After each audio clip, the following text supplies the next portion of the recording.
दोस्तों आपका हार्दिक स्वागत है हमारे यूट्यूब चैनल पर। प्यार दोस्तों, आज का वीडियो पीटीआई एग्जाम 2022 से संबंधित है, जिसमें हम बातचीत करेंगे कि पीटीआई का एक गुने का परिणाम कब तक जारी हो सकता है। बहुत सारे विद्यार्थी बार बार कमेंट करते हैं कि सर क्या 40% जो general, OBC, EWS, MBC category का था और एससी एसटी का 35% से मिनिमम पासिंग मार्क्स वाले स्टूडेंटों को भी क्या पास किया जाएगा। बहुत सारे विद्यार्थी बार बार कमेंट करते हैं। तो दोस्तों मैं आपको इस चीज़ को यहीं पर क्लियर कर दूँ।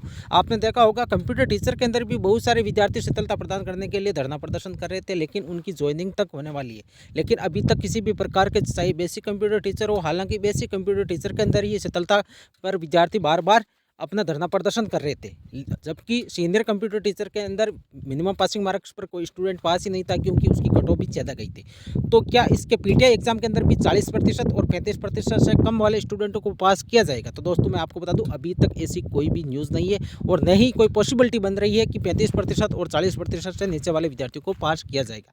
जो भी सीटें रिक्त रहेगी, मिनिमम पासिंग मार्क्स अभी कट ऑफ गई है बहुत सारी कैटेगरीज की, और जिनकी सीटें रिक्त रहेगी उनको अगली वैकेंसी के अंदर फिलअप किया जाएगा। तो दोस्तों अब किसी भी विद्यार्थी को कोई टेंशन लेने की आवश्यकता नहीं है। कई सारे विद्यार्थी ऐसे हैं जो बिल्कुल बॉर्डर के ऊपर है, जितनी कट ऑफ गई है उससे 1, 2, 3 मार्क्स ज़्यादा है। तो वो विद्यार्थी बार बार कमेंट करते हैं कि क्या सर शीतलता प्रदान की जाएगी? यदि एक पेपर के अंदर बहुत सारे स्टूडेंट आपने ऐसे देखे होंगे जो फर्स्ट पेपर के अंदर बहुत अच्छा स्कोर है, कई का सेकंड पेपर के अंदर अच्छा स्कोर है, कई विद्यार्थी एक पेपर के अंदर अच्छा स्कोर करे तो दूसरे पेपर के अंदर उनके कम मार्क्स है।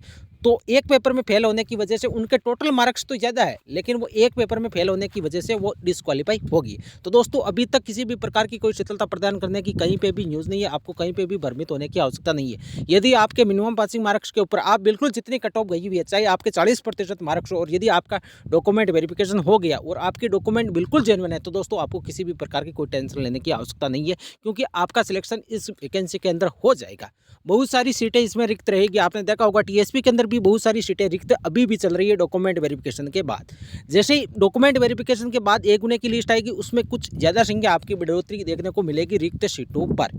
तो दोस्तों टीएसपी की भी सीटें रिक्त रहने वाली और नॉन टीएसपी के अंदर भी सीटें आपको रिक्त देखने को मिलेगी अगली जो भी वैकेंसी पीटीआई ग्रेड 3 की आएगी। हालांकि इस बजट के अंदर पीटीआई की घोषणा नहीं हुई है पीटीआई ग्रेड 3 की। अगले बजट में पूरी उम्मीद है कि आपकी 2 से 3 हज़ार से ज़्यादा वैकेंसी आपको देखने को मिलेगी। बहुत सारे विद्यार्थी ऐसे हैं जो 1-2 मार्क्स से रह गए। तो दोस्तों मैं आपको बता दूं, आपका नेक्स्ट टारगेट होना चाहिए पीटीआई ग्रेड द्वितीय, क्योंकि ये पीटीआई ग्रेड 3 से बहुत अच्छी जॉब है। आप सभी को अच्छी तरह से पता है। इसका ग्रेड पे भी 4200 है, जबकि पीटीआई ग्रेड 3 का आपने देखा होगा 3600 ग्रेड पे। तो दोस्तों अच्छा मौका है। यदि आपने अभी तक कहीं पे भी टेस्ट सीरीज ज्वाइन नहीं किया, तो दोस्तों 1-2 दिन के भीतर में आपको ये टेस्ट सीरीज आपको उपलब्ध जरूर करवाऊंगा, जिसमें 10 से ज़्यादा मॉडल पेपर रहेंगे। बहुत अच्छी क्वालिटी है दोस्तों।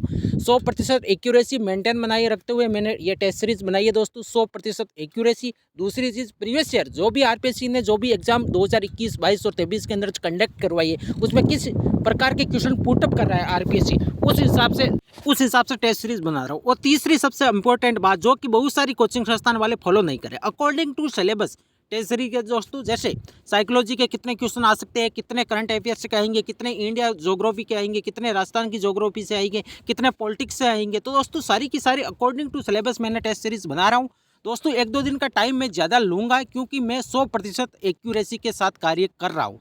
मैं यदि चाहता कि एक्यूरेसी 80% या 90% रखूँ, तो दोस्तों 3 से 4 दिनों के पहले ही मेरी टेस्ट सीरीज जारी हो जाती, लेकिन मैं 100% एक्यूरेसी के साथ आपको टेस्ट सीरीज उपलब्ध करूँगा। और दोस्तों मान के चलिए, यदि उस टेस्ट सीरीज के अंदर यदि आपके 60% से ज़्यादा मार्क्स आ रहे, तो दोस्तों आप देख लीजिए, आपकी तैयारी A1 है। आप पेपर के अंदर भी अच्छा स्कोर करोगे, यह मैं आपको दावे के साथ कह सकता हूं, क्योंकि दोस्तों मैंने हर टॉपिक के अंदर, चाहे पॉलिटिक्स का हो, चाहे इंडिया ज्योग्राफी हो, चाहे कुछ भी हो दोस्तों, चाहे पॉलिटिक्स हो, चाहे इंडिया ज्योग्राफी हो, चाहे हिस्ट्री हो, हर प्रकार के क्वेश्चन मैंने इसके अंदर डाले हैं। साइकोलॉजी के अच्छे लेवल के क्वेश्चन, जो कि आरपीएससी का आपने पैटर्न देखा होगा दोस्तों, सेम टू सेम जैसे फर्स्ट ग्रेड एग्जाम के अंदर जो साइकोलॉजी आएंगे, उसी के पैटर्न के अकॉर्डिंग आपके पीटीआई ग्रेड द्वितीय के अंदर भी उसी प्रकार की साइकोलॉजी आने वाली है। तो दोस्तों पूर्ण अकॉर्डिंग टू सिलेबस में आपको टेस्ट सीरीज उपलब्ध कराने की पूरी कोशिश करूंगा। और 1-2 दिन के भीतर दोस्तों, 2 से 3 दिन मुझे मैक्सिमम टाइम लग सकता है। इससे साथ ही मैं आपको टेस्ट सीरीज जारी कर दूंगा। मिनिमम प्राइस रखूंगा दोस्तों, जिसमें हर कोई स्टूडेंट उस टेस्ट सीरीज को खरीद सके। दोस्तों मैं ज़्यादा प्राइस नहीं रखने वाला हूं। और दोस्तों मान के चलिए, यदि आपने वो टेस्ट सीरीज फॉलो कर ली दोस्तों, उस हिसाब से आपने 10 मॉडल पेपर, उसके साथ ही मैं बहुत सारी चीज़ें उसमें करने वाला हूं, जैसे करंट अफेयर्स के 200 से ज़्यादा क्वेश्चन वन लाइनर में आपको उपलब्ध जरूर करवाऊंगा, क्योंकि इसके अंदर करंट अफेयर्स बहुत अच्छा पूछा जाने वाला है दोस्तों। 20 मार्क्स से ज़्यादा आपका करंट अफेयर्स आने वाला है। तो दोस्तों ज़्यादातर विद्यार्थी करंट अफेयर्स के अंदर कोई अच्छी बुक भी उनको गाइड नहीं कर पा रहे, क्योंकि करंट अफेयर्स का पैटर्न लगातार चेंज होता रहता है। करंट अफेयर्स के क्वेश्चन रिपीट नहीं होते, क्योंकि हर महीने के बहुत सारे क्वेश्चन आपने देखे होंगे अलग अलग। जैसे आरपीएससी के अंदर पहले जो फर्स्ट ग्रेड एग्जाम लिया था उसमें भी जो क्वेश्चन पुटअप हुए तो वो ग्रेड द्वितीय के अंदर भी उसी प्रकार के नहीं जारी हुए थे दोस्तों, उसी प्रकार के क्वेश्चन नहीं पूछे गए। तो दोस्तों किस प्रकार से क्वेश्चन पुटअप हो सकता है पूरी की पूरी डिटेल के साथ दोस्तों पूरी टेस्ट सीरीज आपको A1 देखने को मिलेगी। मैं आपको 2 से 3 दिन दोस्तों मान के चलिए 2 से 23-24 फरवरी से पहले पहले मैं आपको टेस्ट सीरीज इसी चैनल के माध्यम से आपको मैं जिस भी ऐप के ऊपर जारी करूंगा दोस्तों आपको पूरी सूचना के साथ बता दूंगा।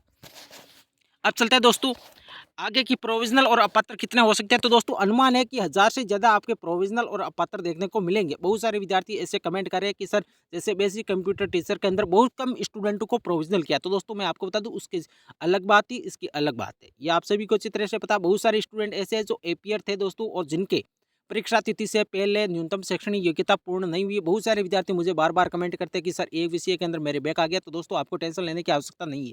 यदि आपका अच्छा पेपर गया, यदि आप डॉक्यूमेंट वेरिफिकेशन करवा रहे हैं तो दोस्तों आपके पास गोल्डन चांस है। पीटीआई ग्रेड दीजिए, इसमें आप अच्छा स्कोर करिए और आपकी जॉब मिल जाएगी और अच्छी जॉब है।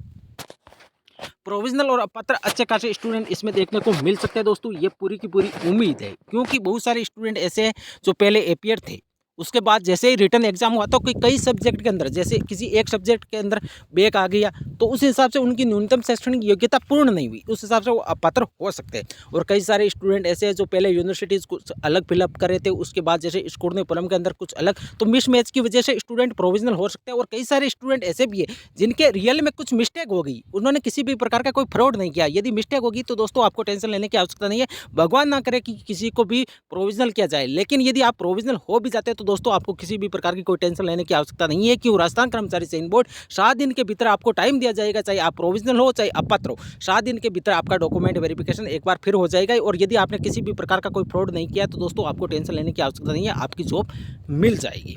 अब चलते हैं, बहुत सारे विद्यार्थी बार बार कमेंट करते हैं कि सर जनरल की कट ऑफ कितनी जाएगी, ओबीसी की कितनी जाएगी। तो दोस्तों मैं आपको बता दूं जनरल कैटेगरी की कट ऑफ आपकी 200 के आसपास रह सकती है, अधिकतम बता रहा हूं दोस्तों। हो सकता है आपकी 195 तक चली जाए, लेकिन 200 से ज़्यादा यदि आपके 1-2 मैक्सिमम कितने भी मार्क्स हो दोस्तों आपका सिलेक्शन हो जाएगा, ऐसा मेरा मानना है। ओबीसी की 195 के आसपास आपकी कट ऑफ रह सकती है अधिकतम। इसी प्रकार एमबीसी के अंदर 187 मान के चलिए, और दोस्तों ईडब्ल्यूएस कैटेगरी 190 के आसपास आप मान के चलिए सेफ जोन के लिए दोस्तों, इससे ज़्यादा आपकी कट ऑफ देखने को नहीं मिलेगी। अब चलते हैं एससी एसटी की। तो दोस्तों एससी एसटी के मिनिमम पासिंग मार्क्स जो भी कट ऑफ गई है उसमें कुछ मार्क्स ज़्यादा गई है। तो दोस्तों एससी एसटी के अंदर आपको 175 के आसपास आपको सेफ स्कोर मान के चलना है। एससी और एसटी कैटेगरी के अंदर यदि आपके 175 से ज़्यादा मार्क्स है तो दोस्तों आपको किसी भी प्रकार की कोई टेंशन लेने की आवश्यकता नहीं है। अब चलता है कि स्पेशल कैटेगरी जैसे एक्स सर्विसमैन की कट ऑफ कितनी जाएगी। तो दोस्तों मैं आपको बता दूँ एक्स सर्विसमैन की जो कट ऑफ गई है दोस्तों उतनी ही रहने वाली, इससे ज़्यादा आपको एक मार्क्स भी कट ऑफ देखने को नहीं मिलेगी दोस्तों, इतना मैं आपको विश्वास दिला सकता हूँ। और स्पोर्ट्स पर्सन की भी आपको कट ऑफ बिल्कुल कम देखने को मिलेगी। तो दोस्तों ये थी आज की वीडियो। दोस्तों वीडियो अच्छी लगी तो चैनल को सब्सक्राइब करें, वीडियो को लाइक और शेयर करें। थैंक यू दोस्तों।